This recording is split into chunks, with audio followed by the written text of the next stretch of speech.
Kali ini kita akan membahas accounting analysis, bagian dari financial statement analysis. Ini adalah kotak kedua atau segitiga kedua ya, yang sebelumnya kita belajar business environment dan strategi analysis.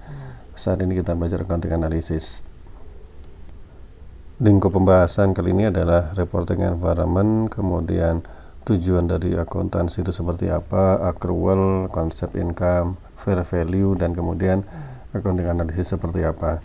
Sehingga agenda kali ini adalah accounting information itu seperti apa sifat-sifatnya tadi ya, prinsipal, fair value seperti apa, accrual, dan seterusnya. Kemudian sumber dari noise dan biasnya dari akuntansi tadi, kemudian langkah-langkah dalam accounting analysis sehingga kita bisa mendapatkan kondisi atau pengetahuan yang tepat tentang kondisi ekonomi dari perusahaan. Pertama adalah tentang accounting information atau informasi akuntansi. Kenapa kita gunakan accounting information? Karena ini biasanya selalu didapatkan dari perusahaan ya, yang bisa mewakili kondisi ekonomi atau aktivitas dari perusahaan, dan juga karena adanya statutory financial report, jadi laporan-laporan yang wajib ya dilakukan oleh perusahaan ini. Jadi perusahaan wajib melaporkan financial reportnya. Apa saja yang diwajibkan? Ini tergantung dari suatu negara ya. Secara konsep itu financial statement yang terdiri dari biasanya balance sheet, income statement, statement of change in equity, statement of cash flow, notes to financial statement. Selain itu juga harus ada pemberitahuan mengenai earnings ya, earning announcement, misalkan ada yang luar biasa atau segala macam, dan laporan-laporan lain yang diwajibkan ya. Ini bisa kita dapatkan dengan mudah sekarang di pasar modal. Nah, untuk menghasilkan informasi itu perlu standar tertentu, kalau nggak nanti informasinya jadi beda-beda. Jadi ada standar GAAP, Generally Accepted Accounting Principle. Ada dua yang sekarang di dunia, US GAAP sama IFRS. Nah, sehingga kita bisa tahu nih, kalau disusun berdasarkan US GAAP itu berarti kira-kira informasinya ini seperti apa gitu ya, metode atau standar yang digunakan untuk menghasilkan informasi ini seperti apa, sehingga kita bisa tahu nih kira-kira cara untuk menginterpretasikan laporannya. Nah, pada prinsipnya desirable quality of accounting information, jadi dari informasi akuntansi itu yang kita harapkan, yang kita inginkan kualitasnya adalah dua nih. Intinya ini kita lihat di institutional framework ya, silakan nanti dibaca lagi institutional framework dari accounting. Saya bahas bagian di sini. Relevance dan reliability. Relevansi itu bahwa relevansi itu artinya informasi ini akan mengubah atau mempengaruhi pengambilan keputusan. Nah, itu relevan istilahnya. Kalau informasi itu kalaupun kita tahu nggak mengubah pengambilan keputusan, ya berarti bukan relevan. Kemudian reliability, reliable itu syaratnya ada 3, verifiable, bisa dikonfirmasi ya kan ya. Kemudian representationally faithful, jujur ya, jadi atau kalau di sini seiring dengan realitasnya, merefleksikan realitasnya. Kemudian netral, truthful, unbiased, jadi netral, tidak ada bias yang terlihat di sana. Jadi itu desirable quality of accounting information. Nah, tapi dua-duanya ini kadang tidak bisa kita dapatkan secara sempurna. Kenapa? Karena ada trade-off nih antara relevance dan reliability. Contohnya yang kita laporkan adalah historical. Historical itu reliable karena sudah jelas ya, bisa diverifikasi, netral, ada buktinya segala macam. Tapi kadang itu nggak relevan ya kan. Nah, kalau kita ingin relevan, kita harus laporkan kondisi yang sekarang atau kondisi di masa yang akan datang. Nah, tapi untuk menghasilkan relevansi ini kita harus mengurangi reliability-nya. Nah, ini yang disebut dengan trade-off antara relevance dan reliability. Beberapa prinsip-prinsip yang penting dari akuntansi adalah pertama, accrual yang kita gunakan adalah accrual accounting, bukan cash flow. Kalau kita kemarin belajar manajemen keuangan itu cash is the king ya kan. Tapi sekarang kita karena menggunakan laporan akuntansi atau informasi akuntansi, maka kita lihat nih bahwa ternyata akuntansi itu sifatnya adalah accrual. Kemudian ada konsep-konsep untuk mengukur dan mencatat nilai ya. Ada historical cost ya kan, yang diperoleh dari transaksi yang sudah dilakukan ya kan ya, atau disebut transaction base. Kemudian ada fair value, yaitu yang menunjukkan nilai atau economic value dari aset atau liabilitasnya. Kemudian ada materialitas. Materialitas ini jumlahnya akan mempengaruhi pengambilan keputusan. Kemudian konservatisme, yaitu melaporkan yang paling pesimis ya, konservatif atau jadi atau di sini punya least optimistic ketika menghadapi uncertainty, ketika menghadapi ketidakpastian. Ada unconditional conservatism, yaitu pokoknya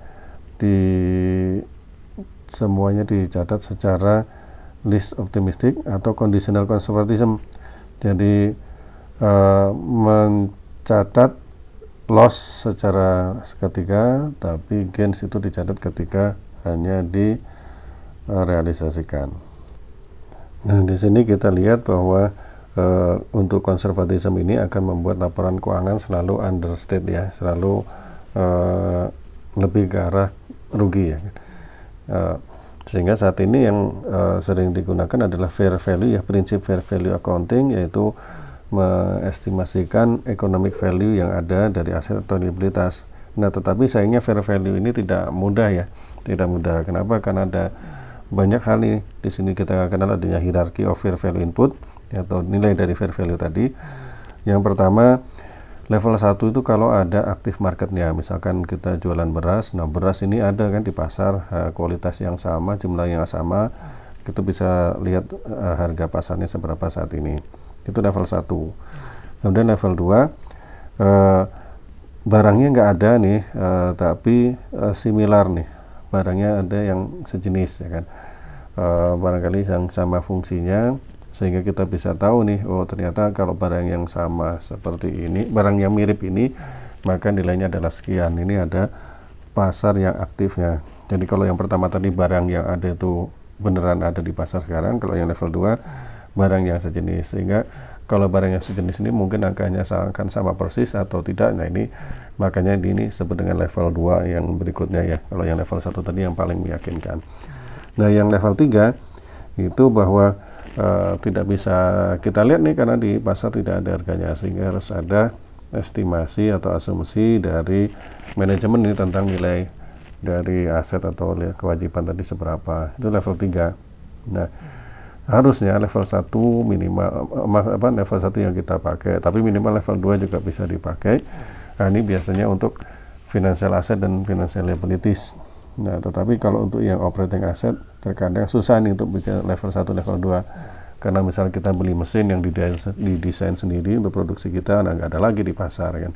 Sehingga harus pakai nilai asumsi ya kan. Sehingga di sini level 1, level 2 itu untuk financial asset liabilities itu pakai level 1, level 2 kan. Tapi untuk operating asset kemungkinan level 1, level 2 nya tidak ada, berarti harus menggunakan level 3. Ini akan berpengaruh terhadap kualitas dari fair value tadi ya, informasi yang kita hasilkan. Nah, lebih lanjut lagi fair value accounting di sini nih. Jadi fair value ini menghitung nilai pada saat pada saat ini ya, pada saat tanggalnya itu, misalkan 31 Desember 2019, maka dihitung fair value-nya pada saat tersebut, bukan pada saat barangnya dibeli. Kalau kita tadi ada historical value, itu pada saat barangnya dibeli. Kemudian karena ini barang yang belum ditransaksikan, maka disebut dengan hypothetical transaction. Jadi fair value ini kira-kira kalau ada transaksi sekarang nilainya berapa gitu ya. Kemudian transaksinya harus transaksi yang orderly atau bukan transaksi yang kepepet, jual butuh uang gitu, jual cepat butuh uang. Jadi bukan, jadi fair value itu adalah orderly transaction. Kemudian basisnya adalah pasar, dan kemudian ini bukan bukan harga beli tapi exit price. Kalau kita jual ya kan, kalau kita jual ini harganya berapa gitu ya. Nah, ini disebut dengan fair value accounting. Nah, valuasinya banyak, yaitu market value, itu kalau ada harga yang barang sejenis atau barang yang sama di pasar, ini bisa dilihat dari yang bisa dibeli ya kan ya, saat ini seberapa harganya. Kemudian income approach dilihat dari cash flow yang akan datang, yang dihasilkan itu di present value kan. Cash flow itu bisa berupa cash flow ya yang beneran, atau hanya berupa earning aja, atau earning expectation ya. Jadi cash flow earning expectation di masa akan datang di present value kan. Itu income approach. Kemudian cost approach yaitu kalau kita lihat fair value-nya dari ini ya, kalau ada yang mau beli ya, seberapa sih kalau ada orang mau beli barang yang sama atau membuat barang yang sama, itu kira-kira cost-nya berapa. Jadi ada 3 ini ya, market approach, income approach, dan cost approach ya kan. Nah, keuntungannya fair value ini menghasilkan informasi yang sangat update, yang current information, kemudian measurement-nya konsisten kalau dilakukan dengan baik, comparable dengan yang lain, karena kita bukan melihat catatan bertahun-tahun yang lalu, tapi saat ini harganya berapa, jadi comparable, tidak ada bias dari hasil ini ya, prinsip konservatisme tadi ya, bahwa ini adalah benar-benar data yang merefleksikan kondisi yang sekarang. Nah, ini biasanya berguna untuk yang melakukan analisis ekuitas. Hanya kerugiannya ini objektivitasnya rendah ya, kalau tadi ada estimasi dan sebagainya. Kecuali kalau yang level 1 ya, level 1 itu udah pasti nih. Tapi kalau level 2 apalagi level 3 itu ada masalah di objektivitas ya kan. Apalagi kalau level 3 ini rawan dengan manipulasi ya kan, harus kita perkirakan sendiri. Nah, di situ bisa dimanipulasi. Kurang konservatisme ya, prinsip akuntansi kan konservatisme, jadi kalau ini berarti kurang konservatisme, belum tentu bisa dihasilkan angka sekian gitu ya. Kemudian volatility ya kan, karena harga pasar itu bisa berubah setiap saat, bahkan bisa naik turun fluktuatif, maka volatility-nya bisa sangat tinggi ya kan. Yang prinsip berikutnya adalah accrual ya kan, atau kita tandingkan sini accrual dibandingkan dengan cash flow. Nah, di sini accrual lebih relevan untuk mengukur ya kan kapasitas dari perusahaan. Kenapa? Karena ini matching antara revenue dan expenses. Jadi terlihat banget ini saat tahun ini atau periode ini revenue menghasilkan berapa, expense menghasilkan berapa. Jadi ini lebih superior daripada cash flow yang menunggu cashnya diterima ya kan. Kemudian ini bisa lebih merefleksikan kondisi finansial dari perusahaan sekarang atau resource yang available ya kan, karena sudah jadi milik ya, karena accrual itu adalah mencatat pada saat terjadinya perpindahan hak ya kan ya, atau terselesaikannya kewajiban dan pembelian barang, sehingga ini bisa lebih mencerminkan kondisi saat ini, kondisi yang ada saat ini. Kalau cash flow itu ada utang piutangnya nggak tercatat ya kan. Kemudian ada ketika kita catat accrual ini, maka cash flow yang dihasilkan di masa yang akan datang akan bisa lebih tercermin karena kita sudah catat ini transaksi accrualnya. Misalkan kita punya kontrak dalam jangka waktu 5 tahun. Nah, kontraknya ini kita udah bisa tahu nih cash flow selama 5 tahun dengan accrual. Tapi kalau kita catat sebagai cash basis, ini nggak kelihatan nih selama 5 tahun nanti cash flow-nya seperti apa ya, konsekuensinya nggak kelihatan. Kemudian jadi untuk lebih menyandingkan antara inflow dan outflow ya kan ya, matching ya, intinya sama dengan yang pertama tadi, sehingga accrual ini dianggap lebih bagus daripada cash flow. Selanjutnya ada beberapa hal yang perlu kita perhatikan, ada mitos dan truth ya, dan kebenaran. Mitos diantaranya karena perusahaan ini menggantungkan pada cash flow, maka current income ini tidak relevan, jadi hanya cash flow aja yang relevan. Ternyata enggak dong. Karena current income ini tadi kita sudah bahas, current income ini akan menunjukkan cash flow di masa yang akan datang seperti kontrak jangka panjang tadi. Kemudian yang kedua, all cash flow adalah relevan ya, semua cash flow itu value relevan, menghasilkan value. Ya enggak dong, ada juga cash flow yang tidak menghasilkan value bagi perusahaan, apa seperti penerimaan dari penjualan kredit ya. Nah, ini berkaitan dengan yang berikutnya, semua accrual accounting adjustment ini adalah tidak mempunyai value ya, enggak dong. Kalau penjualan kredit, maka yang menambah nilai perusahaan adalah penjualannya atau saat adjustment dari accrual tadi ya, accrualnya. Ketika terima cash flow-nya malah enggak menghasilkan value buat perusahaan. Kemudian yang berikutnya, cash flow cannot be manipulated. Dari cash flow tidak bisa dimanipulasi karena sudah ada kas-nya. Ya enggak juga. Kenapa? Karena bisa aja misalkan memainkan dengan menagih lebih cepat atau segala macam ya, menagih sehingga konsumen ini membayar lebih cepat lagi. Ini bisa dimainkan juga manipulasinya. Kemudian semua income itu dimanipulasi atau accrual itu hasil dari manipulasi, ya enggak juga, karena setiap kebijakan akuntansi atau ini operasi perusahaan itu di bawah peraturan dan diaudit, sehingga nggak segampang itu untuk dimanipulasi. Kemudian yang terakhir, tidak bisa secara konsisten untuk manage income ya kan ya, secara konsisten dalam jangka panjang. Ya susah memang, tapi masih bisa dilakukan dengan beberapa teknik akuntansi yang akan kita bahas berikutnya nanti. Nah, yang fakta adalah accrual accounting ini lebih relevan daripada cash flow ya, karena menghasilkan informasi mengenai kondisi finansial yang lebih mencerminkan kondisi perusahaan pada saat ini. Cash flow ini adalah komplement dari accrual ya, melengkapi dari accrual ya, benar ya kan ya. Kemudian accrual accounting ini ada bisa terkena distorsi ya kan ya. Ya benar ya kan, karena ada berbagai metode untuk mencatat sehingga accrual ini ada distorsinya ya, kemungkinan nanti kita bahas. Kemudian yang terakhir, nilai dari perusahaan bisa dihitung dari accrual, bukan hanya dari cash flow. Nah ini juga bisa ya kan ya. Kalau sebelumnya kita belajar manajemen keuangan hanya cash flow-nya aja yang dinilai, tapi sekarang kita lihat bahwa accrual ini juga bisa menghasilkan atau bisa digunakan untuk memperoleh nilai dari perusahaan. Nah, dari informasi akuntansi ini kita akan bisa memperoleh gambaran mengenai kondisi perusahaan. Tapi kenapa bisa beda nih akuntansi dan ekonomi ya kan ya? Ini ada accounting income dan economic income, kenapa bisa beda? Ada beberapa hal nih. Pertama, konsep dari income itu sendiri. Itu ada beberapa konsep, yaitu ada economic income.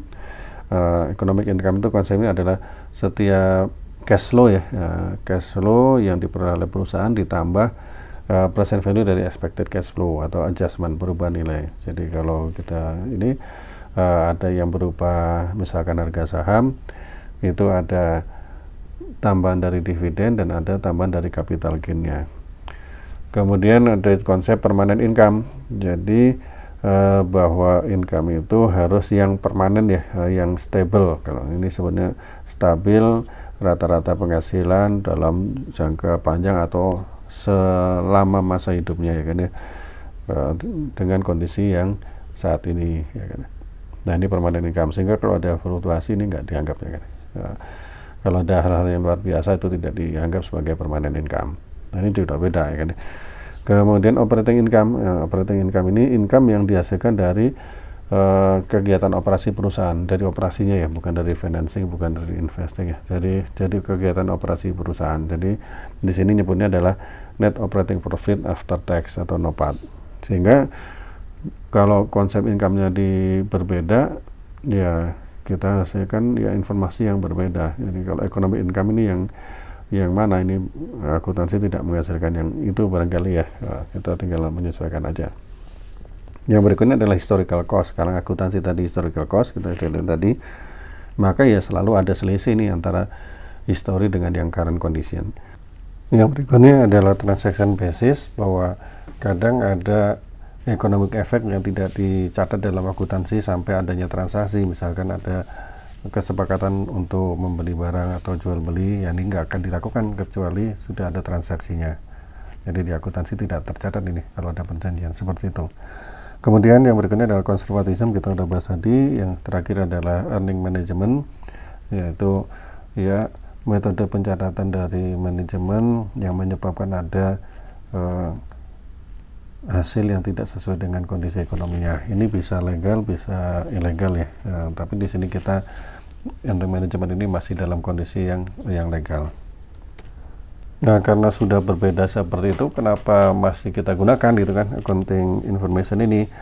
Apakah ada relevansinya dengan harga saham atau dengan valuasi? Nah, kita lihat di sini ternyata earning dan book value ini secara bersama-sama ini bisa menjelaskan 50% sampai 75% dari nilai saham ya. Di sini kita lihat nih pergerakan antara earning dan book value dan kombinasinya ini bisa menggerakkan harga ini ya, menjelaskan harga saham nih. Jadi bisa sampai ya 50-75%, kecuali waktu ini ya akhir-akhir tahun 90-an ini karena ada berbagai hal ya kan. Nah, hanya saja barangkali ada keterbatasannya ya kan ya dari laporan akuntansi atau informasi akuntansi ini, bahwa informasi akuntansi ini biasanya dikeluarkan secara periodik ya, hanya triwulanan paling ini ya, sehingga ada masalah waktu nih ya, triwulanan ya kan ya, frekuensinya hanya triwulanan ya kan ya, sehingga tidak bisa kita lihat nih dalam bulan ini, dalam minggu ini, nggak bisa, hanya triwulanan. Dan juga timeliness, laporannya akan keluar dalam waktu ya berapa saat setelah tanggalnya kan ya, kata 31 Desember biasanya berapa minggu setelahnya baru bisa kita lihat informasinya. Jadi frekuensi dan timelinessnya ini sangat terbatas. Dan kemudian karena ini adalah historical transaction, maka ini kurang informasi mengenai masa depannya, atau enggak forward looking ya. Itu kira-kira kelemahan dari informasi akuntansi, tapi tetap masih relevan, sehingga kita bisa gunakan ini untuk melakukan analisis. Tentunya analisis yang kita lakukan harus hati-hati nih ya, karena adanya perbedaan tadi. Sumber dari noise atau bias ini adalah pertama dari aturan-aturan akuntansi ya. Jadi karena manajemen itu harus mematuhi aturan akuntansi ini, sehingga kadang-kadang informasi yang dihasilkan tidak sesuai dengan yang sebenarnya dimasukkan dari transaksinya ini tadi. Kemudian ada forecast error, karena bisnis transaksinya ini sangat kompleks, kemudian lingkungannya ini tidak bisa diprediksikan, kemudian ada perubahan ekonomi yang kita bisa lihat nih, ini adanya forecast error. Contohnya seperti sekarang nih ya, begitu ada COVID, udah langsung semua asumsi yang kita buat langsung hancur berantakan ya, nggak bisa lagi ya kan. Kemudian ada manajemen accounting choice. Dari prinsip akuntansi ini juga ada beberapa opsi yang bisa dilakukan oleh perusahaan, ini juga bisa menghasilkan noise. Ketika memilih opsi yang berbeda, maka informasi yang dihasilkan akan berbeda. Nah ini yang tadi dari bukunya Pak Lepu, kalau dari sumbernya lumayan mirip ya kan ya. Jadi ada accounting standar ini, karena ada standar setting ini, ada hal-hal yang ini ya, karena ini kesepakatan sehingga ada politika prosesnya juga. Kemudian ada asumsi-asumsi dan prinsip-prinsip akuntansi yang tadi sudah kita bahas, sehingga barangkali ada distorsinya. Konservatisme ini juga distorsi yang paling kelihatan ini di akuntansi. Estimation error, ya, forecast error ini sudah kita bahas sebelumnya. Kemudian tadi ada reliability sama relevance ya kan ya. Ada trade off ini ya. Kalau kita ingin reliability, bahwa akuntansi itu harus menghasilkan laporan yang reliable, maka relevansinya akan hilang, karena ada trade off tadi. Yang terakhir adalah earning management, yaitu window dressing atau ya mengubah laporan keuangan untuk keuntungan dari manajemen ya kan ya. Ini bisa jadi dengan menggunakan income shifting, memindahkan income dari periode sekarang atau periode ke depan, atau menarik dari periode depan ke periode sekarang dengan berbagai hal, atau dengan klasifikasi ya yang bukan operasional malah dimasukkan ke operasional. Ya, ini biasanya yang terjadi seperti itu. Nah, ini mengakibatkan adanya income yang bertambah, increase income. Jadi income-nya lebih besar daripada yang seharusnya, atau ada juga yang income-nya lebih kecil dari yang seharusnya. Ini big bad ini ya. Big bad ini adalah mencatat semua kemungkinan kerugian di masa yang akan datang sekarang ini. Jadi semua kerugian biayanya ditarik sekarang, sehingga sekarang terjadi kerugian yang besar. Kenapa mau rugi yang besar? Karena saat ini sedang terjadi barangkali business combination yang pada saat itu orang jadi maklum ya kan, atau seperti krisis sekarang ini ya, zaman COVID ini, jangan-jangan ini ada resiko big bad ya, perusahaan langsung mencatat kerugian yang besar pada tahun ini, yang lebih besar daripada yang seharusnya, dengan harapan tahun depan akan bisa lebih besar, income-nya akan lebih besar. Jadi mumpung sekarang ini dimaklumi kalau ada kerugian, sehingga kerugiannya barangkali terlewat oleh mata, terlewat atau tidak bisa dimaklumi oleh para analisis. Nah, kerugiannya dicatat sekarang, itu namanya big bad. Atau income smoothing ya, income-nya diratakan, akan dipindahin sehingga jadi seolah-olah ada stabil ya perusahaan ini. Nah, kenapa manajer melakukan window dressing atau melakukan earning management tadi? Banyak insentifnya ya. Pertama, karena ada kontrak dari utang ya kan, misalnya punya obligasi dengan current aset sekian atau apa sekian dengan rasio-rasio tertentu, maka manajemen akan mencoba memenuhi rasio tadi dengan cara earning management tadi. Atau compensation ya kan, kalau earningnya tinggi maka dapat gaji bonus lebih tinggi lagi, maka diusahakan earningnya lebih tinggi dengan earning management tadi, mereka dapat bonus lebih besar lagi. Atau dalam business combination biasanya dibagus-bagusan laporan keuangan untuk bisa menarik perhatian dari investor sehingga mereka bisa memegang kontrol ya kan. Kemudian untuk urusan pajak, urusan peraturan dan segala macam ya. Jadi hal-hal ini menyebabkan manajemen akan berusaha membuat laporan keuangannya seperti atau memenuhi aturan, memenuhi harapan tadi. Nah, mengingat berbagai hal yang tadi, bahwa kadang akuntansi itu tidak sesuai dengan kondisi yang sebenarnya, maka kita melakukan accounting analysis. Langkah-langkahnya seperti ini ya.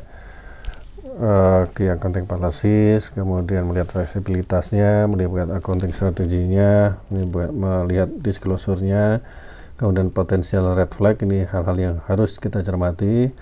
Kemudian recasting financial statement atau menyampaikan laporan keuangan dengan format yang standar, dan kemudian menghilangkan distorsi tadi.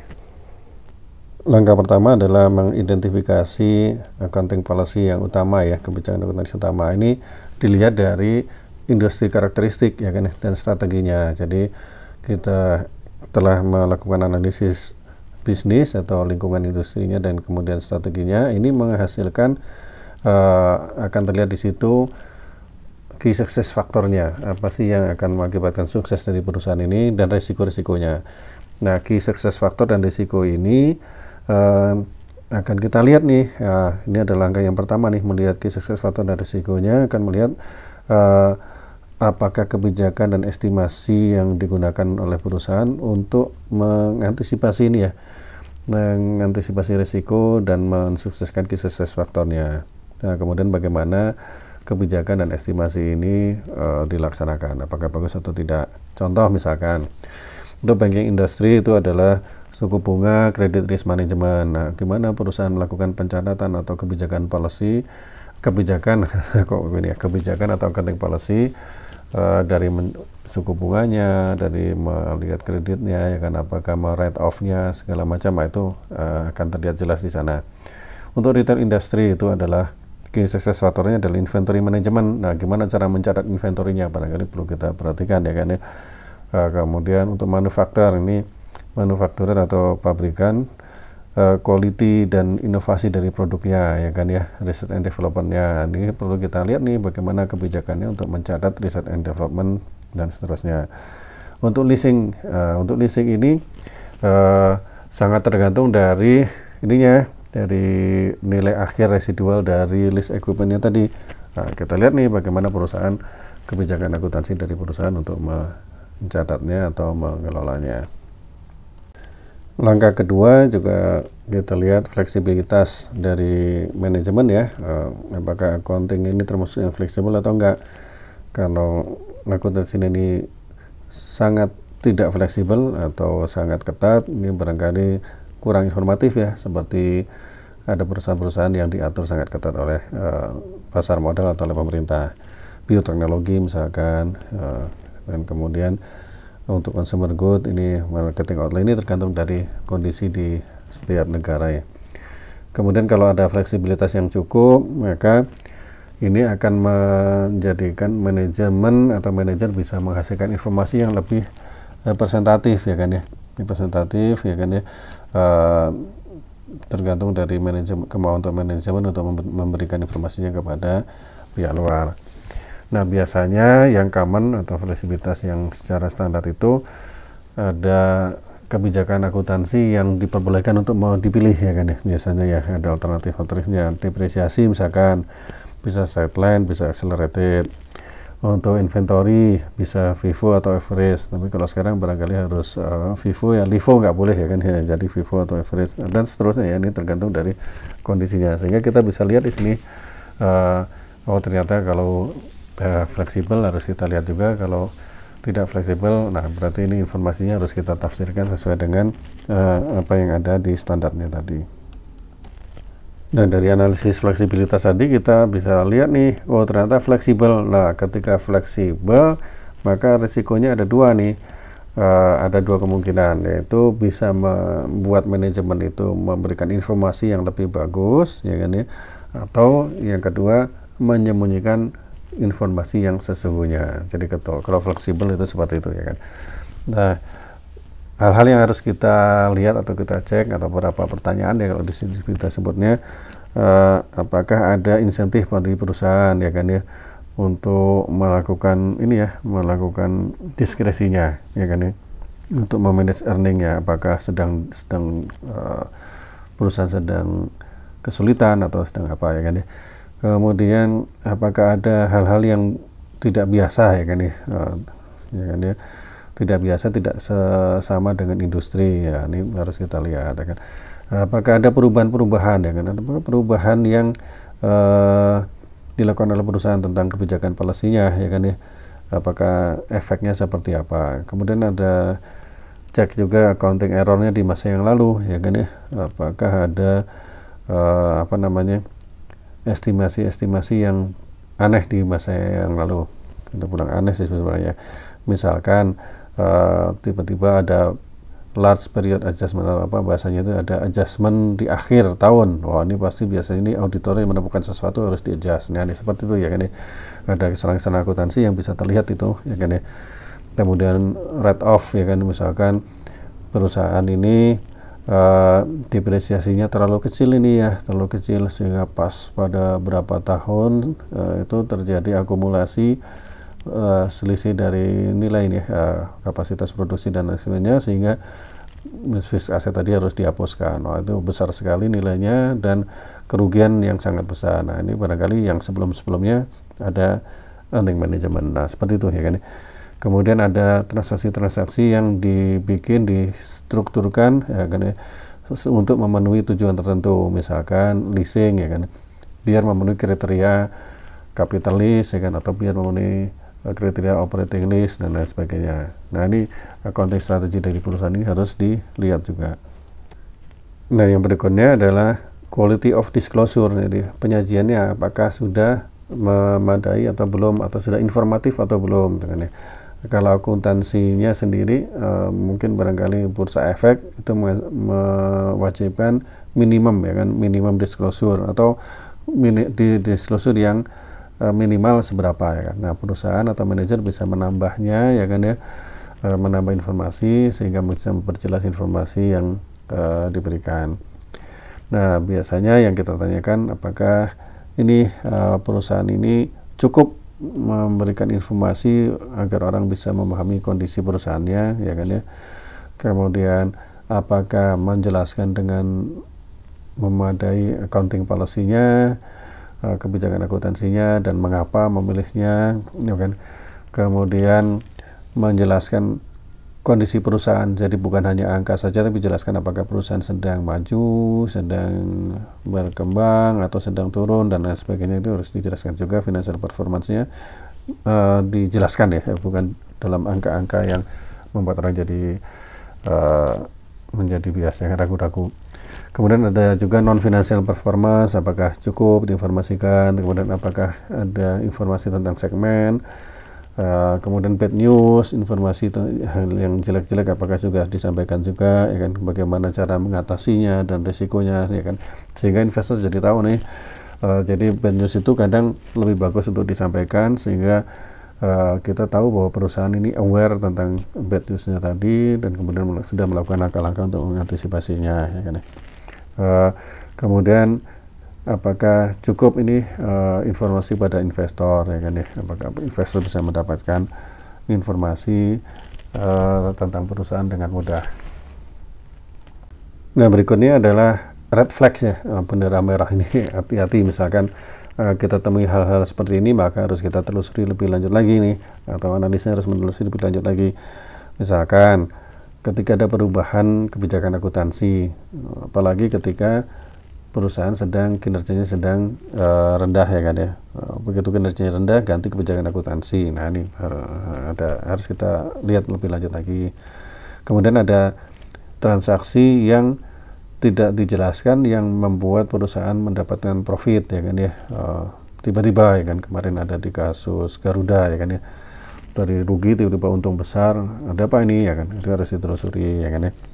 Kemudian penambahan trade atau receivable ya kan lebih tinggi daripada salesnya. Loh, kenapa receivable-nya naik tapi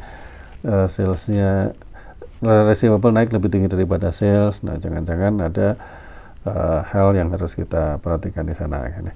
Inventory-nya juga sama ya kan, salesnya increase tapi inventory naik lebih besar lagi. Nah ini kita lihat nih, apakah terlalu agresif inventory-nya atau gimana ya kan. Kemudian gap yang membesar nih antara profit dengan cash flow. Harusnya kan profit dan cash flow-nya kalau kebijakannya sama itu akan berjalan seiring, tapi ini gapnya semakin besar nih. Jangan-jangan ada pengangguran earning tapi cash flow-nya nggak ada gitu. Nah ini juga yang dengan receivable tadi ya. Kemudian perbedaan antara pendapatan income dengan pajak ya kan, pendapatan pajak ya kan ya. Ini juga harus kita lihat ya kan ya. Kemudian ada juga menggunakan ini ya, partnership atau special purpose entity, SPV juga, special purpose vehicle ya kan ya, dan lain-lain, ini untuk membuat off balance sheet ya kan. Nah, kemudian ada juga aset write off ya kan ya, ada penghapusan aset yang besar. Kenapa nih ya kan? Kemudian ada adjustment yang besar di akhir tahun ya, jangan-jangan audit ya yang teman-teman tadi udah ya kan ya. Kemudian ada opini audit yang kualifikasi ya kan ya, ada kualifikasi dari auditor yang tidak bisa dijelaskan ya kan ya. Ya ini harus kita lihat lagi. Kemudian mekanisme atau ini ya, corporate ini ya, governance-nya gimana, misalkan ada jelek berarti harus kita cek lebih lanjut lagi. Kemudian ada transaksi yang dengan pihak yang ini ya, dengan pihak yang punya hubungan istimewa ya kan ya. Nah, ini harus kita cek juga ya, apakah sudah dilakukan dengan tepat atau tidak.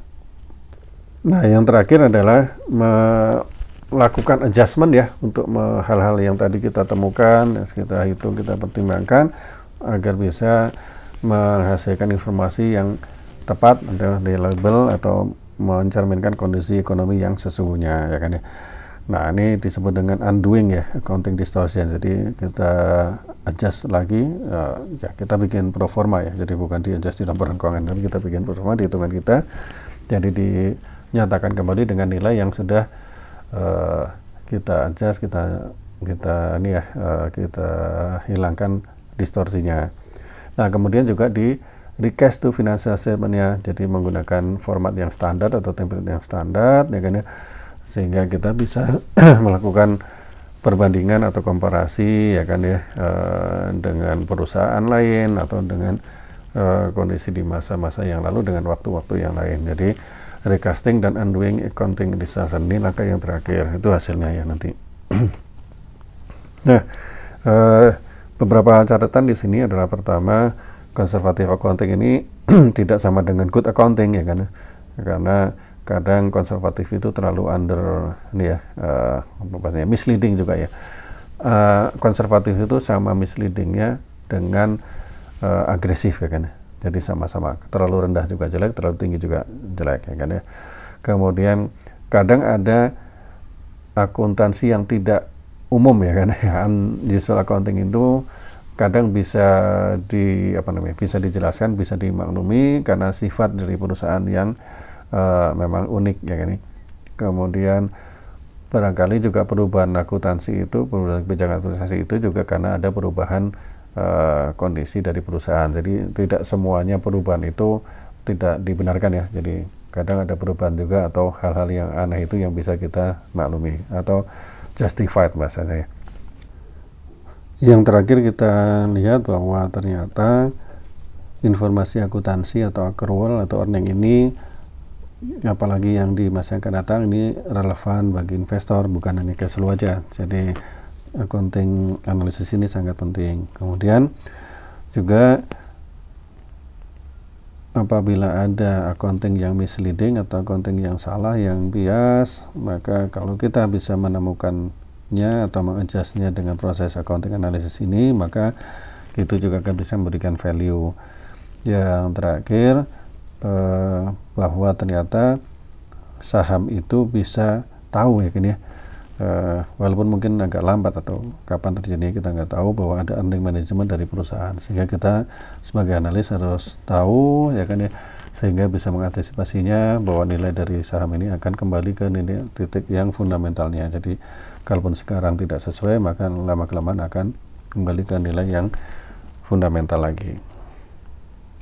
Demikian, mudah-mudahan bermanfaat dan barokah buat kita semua.